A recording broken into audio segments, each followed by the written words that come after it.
सावित्रीची खूप पुण्याई आलं शिक्षण घरी दारी शाळेत जाय रे बाळा निरक्षराला किंमत नाही घे हातात पुस्तक पेन शाळेत मिळते ज्ञान शाळेची कर रे घाणी.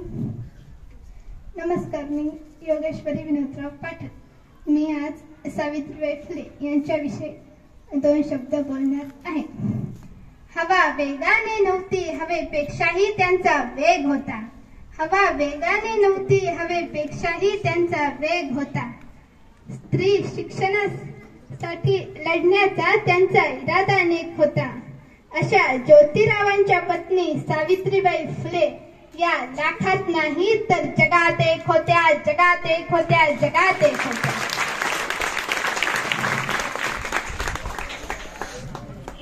शिक्षण शिक्षण आहे तरी काय, शिक्षण शिक्षण आहे तरी काय, जसे वाघिणीचे दूध आणि दुधावरची साय, जसे वाघिणीचे दूध आणि दुधावरची साय.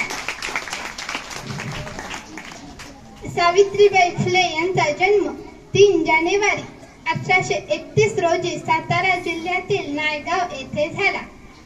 त्यांच्या वडिलांचे नाव खंडोजी नेवसे पाटील तर त्यांच्या आईचे नाव लक्ष्मीबाई असे होते.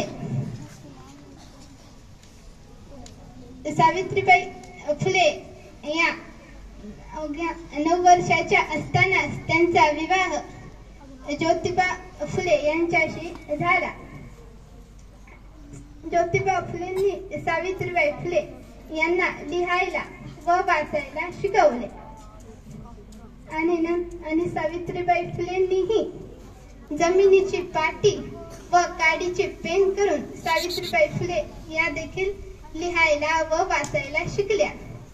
आणि 1 जानेवारी 1848 रोजी त्यांनी पुण्यातील कर्वेनगर मध्ये असलेल्या भिडेवाड्यात त्यांनी मुलींची पहिली शाळा सुरू केली. सुरुवातीला त्यांच्या शाळेत 4-5 मुली येत होत्या, पण ही संख्या हळूहळू 40-50 पर्यंत जाऊन पोहोचली.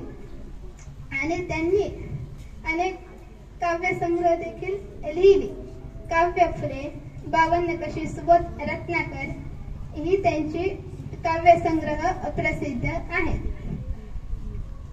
त्या शाळेत शिकवायला जात असताना लोक त्यांच्या अंगावर शेण, चिखल, दगड व घरातलं खरकट पाणी फेकत असत, पण तरीही त्या डगमगल्या नाही. त्यांनी आपले कार्य सुरूच ठेवले. आणि असंच एक दिवस शाळेत शिकवायला जात असताना एक धटिंगण त्यांच्या समोर आला आणि तो त्यांना म्हणतो कसा, ओ बाई, तुम्ही जर हे शिक्षणाचं खूळ बंद केलं नाही तर मी तुमच्या अब्रूशाबीत ठेवणार नाही, असं तो धटिंगण त्यांना म्हणतो. आणि मग त्या धटिंगणाला म्हणाल्या की माझ्या अब्रूबाई तुझ्या वडिलाची इस्टेट आहे का रे, आणि म्हणे शाबीत ठेवणार नाही, असं म्हणून त्यांनी त्याच्या एक सणकण कानाखाली लावली. आणि मग तेव्हापासून कोणाची हिंमत झाली नाही की तुम्ही मुलींना शिकवू नका असे म्हणण्याची. आणि मग पुण्यामध्ये प्लेग या रोगाची साथ आली आणि त्यांनी आपल्या प्राणाची पर्वा न करता प्लेग झालेल्या रोग्यांवर उपचार सुरू केले.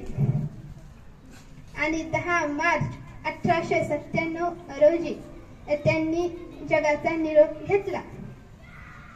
शेवटी मी एवढेच म्हणेन, आयुष्य वेचले तुम्ही समाजाच्या सेवेसाठी, आयुष्य वेचले तुम्ही समाजाच्या सेवेसाठी, ज्ञानाचा प्रकाश लावणाऱ्या तुम्ही ज्ञानज्योती.